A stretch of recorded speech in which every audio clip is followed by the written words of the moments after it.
Doubles and coffee.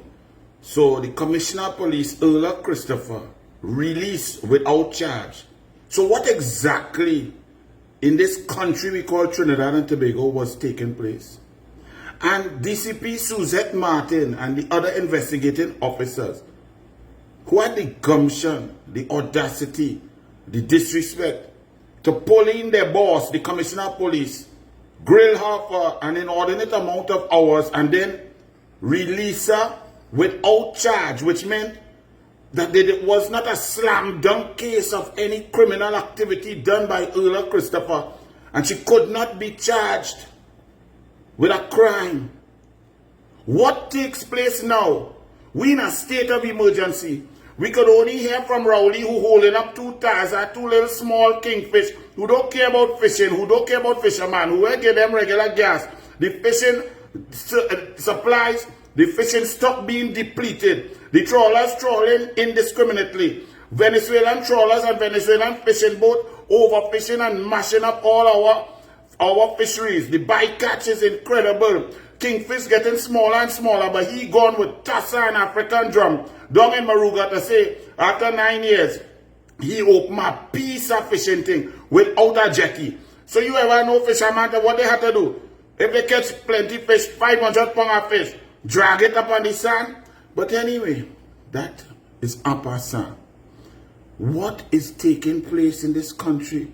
Where's the Minister of National Security? What happens to Suzette Martin, who called a press conference and tell the nation that the Commissioner of Police, Earl Christopher, was arrested, embarrassed the lady, a set of fake news circulating all over the country. They send me it about 18 times. The people can't see that just don't make sense.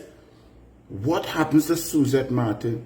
And Suzette Martin, if the charge you were going to charge the Commissioner of Police was because she may have signed a form to bring in something that she should not have signed because it was prohibited and the SSA was not a military unit as yet and so on. Okay, the law is the law. But Suzette Martin and Earl Christopher especially, how Suzette Martin went Barbados, how she got on a CARICOM Impact jet to land in Barbados. How did she get the assistance of the Barbados Constabulary to go into Brent Thomas hotel room, drag him out at 2:35 a.m. without a piece of paper, without an extradition treaty, without extradition papers, without charge, without any piece of paperwork? Take a human being, abuse his constitutional rights, put him in a van in a jail, put him in a field for 12, 13 hours, take him and put him on a plane and bring him back to Trinidad and Tobago and not allowing him to go to Miami to his doctors to meet his appointment because the nonsense they were doing, the man was mashing up his health. Earlier, you understand that now? Because you got ill because of this harsh, illegal, unethical, immoral treatment. Suzette Martin, what about Brent Thomas? What is he charged for not having any documentation? Leaving the country jurisdiction. Who gave you authority, Suzette Martin, to get on a plane to leave the country, to go and kidnap a Trinidad and Tobago citizen without any charges, without any paperwork, without natural justice? What charge is that if Earl had charge? Suzette Martin, and you come in front of the people and pretending that you are such a high and mighty, perfect police officer that you pull in your boss and your boss ain't get charged. And Rowley, who gave this Suzette Martin all this power? Who she moving on to go against a boss? I know these sort of institutions are very structured. They treat like the public service.